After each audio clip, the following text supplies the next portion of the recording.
그날에 도성 수산에서 도륙한 자의 수요를 왕께 아뢰니 왕이 왕후 에스더에게 이르되 유다인이 도성 수산에서 이미 500명을 죽이고 멸하고 또 하만의 10 아들을 죽였으니 왕의 다른 지방에서는 어떠하였겠느냐. 이제 그대의 소청이 무엇이냐. 곧 허락하겠노라. 그대의 요구가 무엇이냐. 또한 시행하겠노라 하니 에스더가 이르되 왕이 만일 좋게 여기시면 수산에 사는 유다인들이 내일도 오늘 조서대로 행하게 하시고 하만의 10 아들의 시체를 나무에 매달게 하소서 하니 왕이 그대로 행하기를 허락하고 조서를 수산에 내리니 하만의 10 아들이 시체가 매달리니라. 아멘. 샬롬. 오늘도 하나님의 말씀으로 하루를 시작하신 여러분들에게 하나님의 은혜와 평강이 충만하게 넘치시기를 간절히 축복합니다. 에스더와 유다 백성의 이야기가 이제 마무리를 향해서 달려가고 있습니다. 10장까지니까 그들의 삶에 분명히 하나님께서 일하셨다는 것을 우리가 이제 지금까지 큐티를 통해서 보게 됐어요. 와스디라는 이전에 있던 왕비가 폐위되고 에스더가 간택되는 과정에서도 또한 하나님의 계획 안에서 하만의 계획을 알게 되고 그 다음에 에스더와 유다 백성이 금식하고 나서 왕 앞에 섰을 때도 이것은 우연히 일어난 것이 아니라 하나님께서 일하셨음을 우리가 분명히 느낄 수 있었습니다.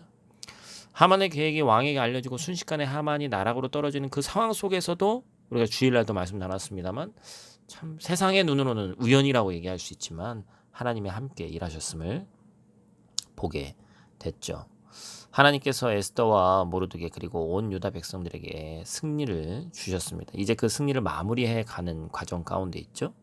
하만과 유다 민족의 싸움이 이제 전세가 완전히 기울었습니다. 이제 끝난 거나 마찬가지죠. 처음 왕에게 허락받았던 아달월 즉 12월 13일에 이미 도성 수산에서 500명을 죽이고 하만의 10 아들을 죽였습니다. 성경에 참 어찌 보면 이렇게 참혹한 것까지 다 기록되어 있는 것은 어쨌든 성경이 역사를 기반으로 한 사실적인 이야기라는 것이고 또한 너무 오늘날의 눈으로만 또 바라보면 너무나도 비인간적인 것 같고 그런 측면에서 볼 수 있지만 지금 우리가 좀 더 영적인 눈으로 봤으면 좋겠어요. 그래서 누가 봐도 에스더와 모르드게 유다 민족이 완전히 이긴 싸움 같았어요. 마음을 놓을 수 있는 상황이었다는 것이죠. 근데 에스더에게 왕이 물었는데 아직 끝나지는 않았습니다. 수산에서 500명을 죽이고 하만의 아들들도 죽였는데 더 할 것이 없냐고 물으니까 에스더가 뭐라고 얘기합니까? 13절에 더 유다인들이 내일 조서대로 또 행하게 하시고 하만의 10 아들의 시체를 나무에 매달게 요청을 합니다. 하루 시간을 더 요청하는 것이죠. 그렇게 해서 수산에서 추가로 300명을 더 도륙하게 됩니다. 이것으로 인해서 이제 페르시아의 모든 사람들이 유다 민족이 승리했다는 것을 확실히 알게 되는 것이죠. 하만이 했었던 작전이었죠. 나무에 매다는 것. 에스더는 끝날 때까지 끝난 것이 아니라는 사실을 알고 끝까지 대적을 진멸하기 위해서 애를 썼습니다. 산불이 났을 때 작은 불씨가 남아있으면 언제든지 거기에서 시작해서 다시 불길이 거세질 수 있죠. 에스더는 그래서 영적으로 대적에게 틈을 주지 않기 위해서 잔불을 끄는 일을 하고 있었던 것입니다.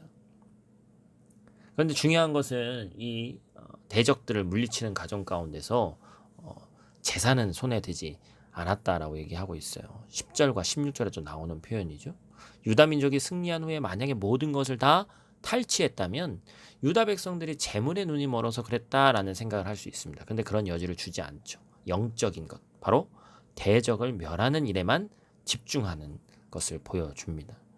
우리도 살아가는 가운데 하나님께서 은혜를 주실 때 방심해서 대적에게 틈을 줘서는 안 됩니다. 매일 같은 말씀 묵상이 필요한 이유도 거기에 있고 우리가 매일같이 하나님에게 나아가야 되는 이유도 여기에 있습니다.